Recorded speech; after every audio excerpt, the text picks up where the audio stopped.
I left I left Liverpool about 1970.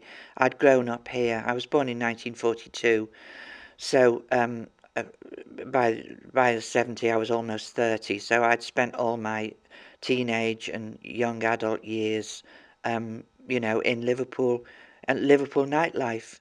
The people who went to the gay bars in Liverpool in those days were only people really who had come to terms with it, who were quite comfortable with being gay, because it was, as I say, illegal and, also socially highly disapproved of. Um, so there were a certain number of people who were quite happy with that. They knew all about the criminality and everything else, but they were happy to live with it. And we basically formed a subculture, um, which was secret. We had our own language and our own places. And if straight people ventured into them, they very soon realised that what kind of a place it was, and they either stayed and put up with it, or left, kind of thing. Yeah. I think the most exciting time for me was when I first discovered that there were actually gay bars in Liverpool. Um, because it wasn't easy being gay in those. It's still not easy now, but it was much more difficult then. It was criminal, so everything had to be done secretly. And to discover that there were actually places in Liverpool where I could meet other gay men was just amazing. And I was 17 when I first discovered this pub called the Magic Clock, which is would be kind of opposite where the Royal Court Theatre is now. The street no longer exists. I think it was called Hud Street.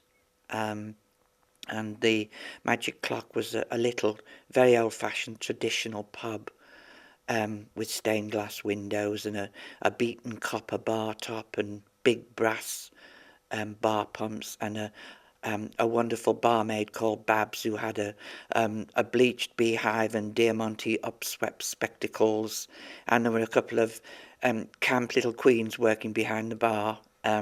So it was home away from home for me, and it was like, the first time I'd ever seen other gay people. So I found it quite by chance, by following a guy that I thought was gay and seeing where he went, and indeed he went to the Magic Clock, which I didn't know existed before, and that was really my entree into the Liverpool, what was basically a gay village. The whole of that area of Liverpool was little gay bars, yes, and that was the main one, and it was the first one I ever went to. So that will always stay with me, that memory of actually seeing the excitement of following this guy. He didn't know I was following him. I stalked him, but I was very discreet. He worked close to me, and I knew he was gay, so I thought, I'm going to see where he goes. So I followed him without him knowing. Saw him go into this pub, and I thought, aha, that's somewhere worth seeing. So another night when I was on my own, I went there on my own. Fortunately, he wasn't there, so he didn't know that I'd followed him,